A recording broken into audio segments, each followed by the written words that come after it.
Brother there, Louis Hernandez, who was a good cop, turned out to be one of the best trainers of the new population of officers that came in. And there was Dan Campos, who was a kind of a so-so cop, but became good after the infusion of more Chicano officers.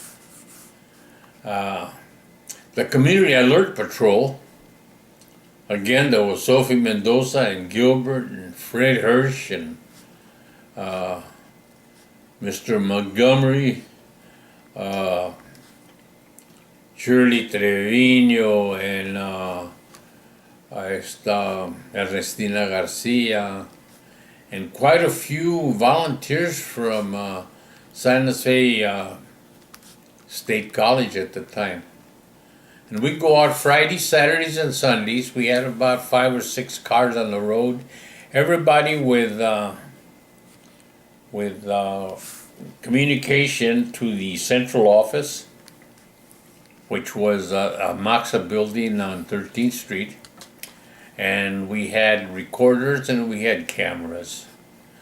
And so many of the stops that were being made by officers, as soon as we showed up, boy, it became super professional. But if we hadn't been there, it would have been an entirely different story.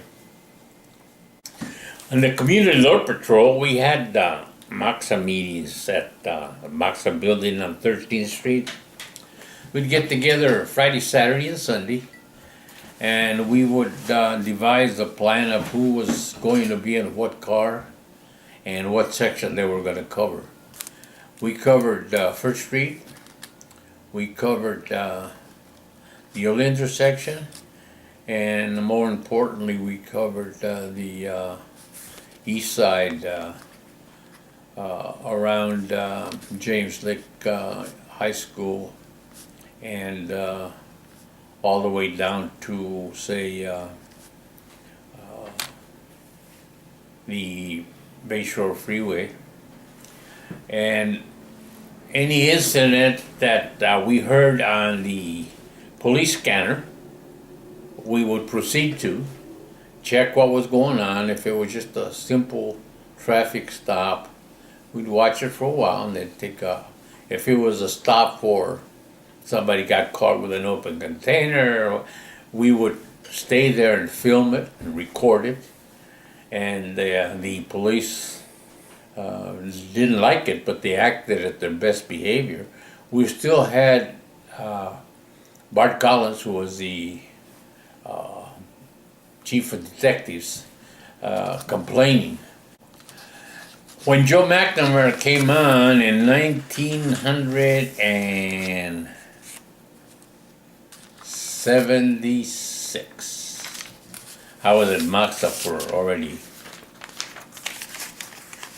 6 years, and he and I got to be good pals. I still talk to him. He's a fellow with the Institute at Stanford.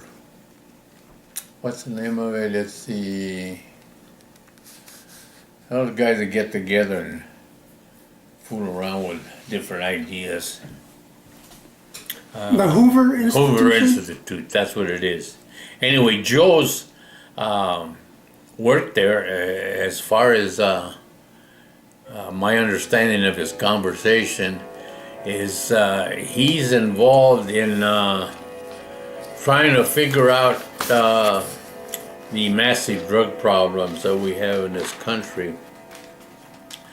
And just recently, I don't know if you read it, just recently he came out in favor of marijuana being legalized in the state of California.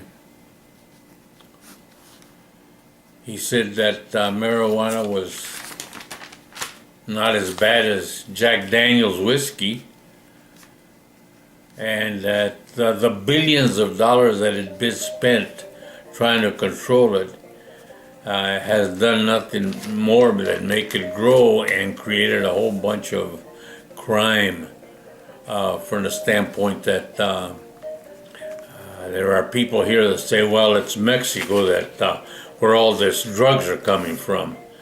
And people are quick to remind them that if there weren't so many users here, there wouldn't be no need for Mexico to ship it here.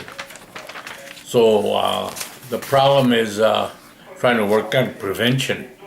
And Joe is doing work trying to figure out where you can go with the drugs to a point where it eliminates all of the gangsterism that takes place by the people that are involved in buying and selling and creating massive amount of problems for law enforcement.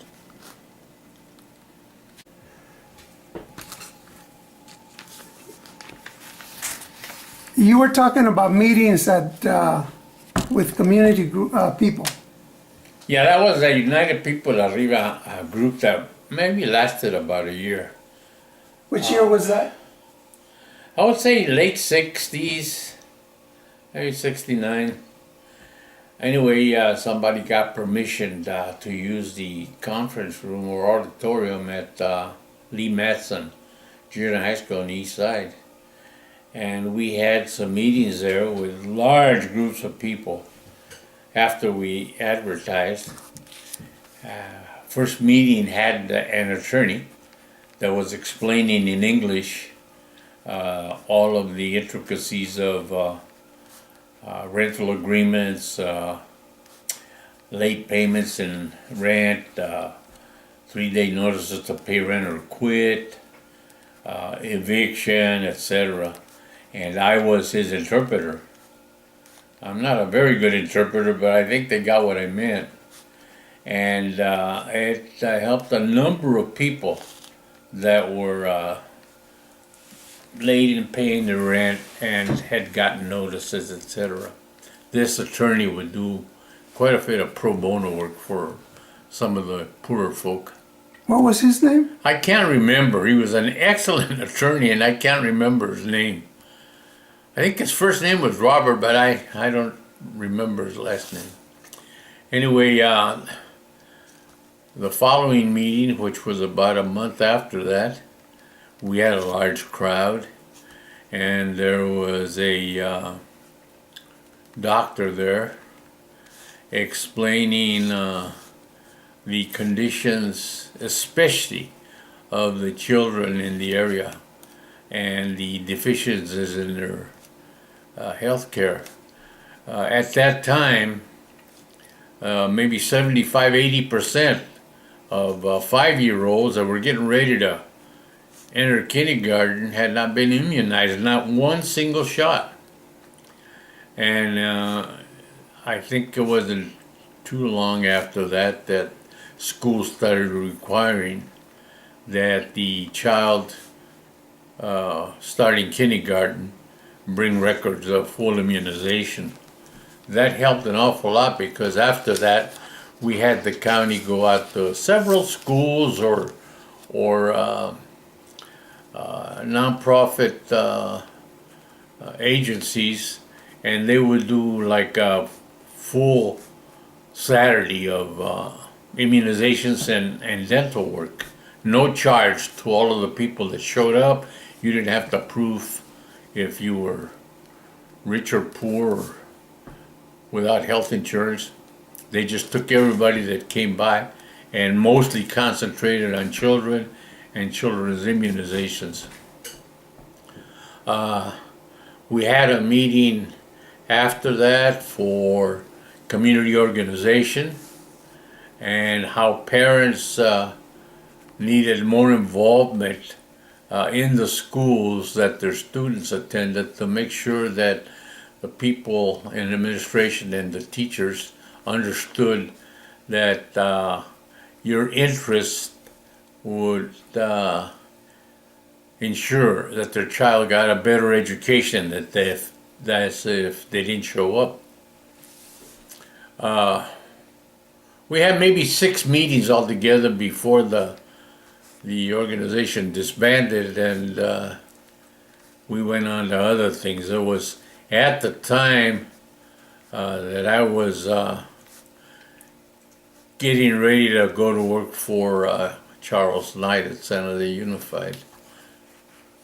That brought on a whole other bunch of interesting things that I got involved in.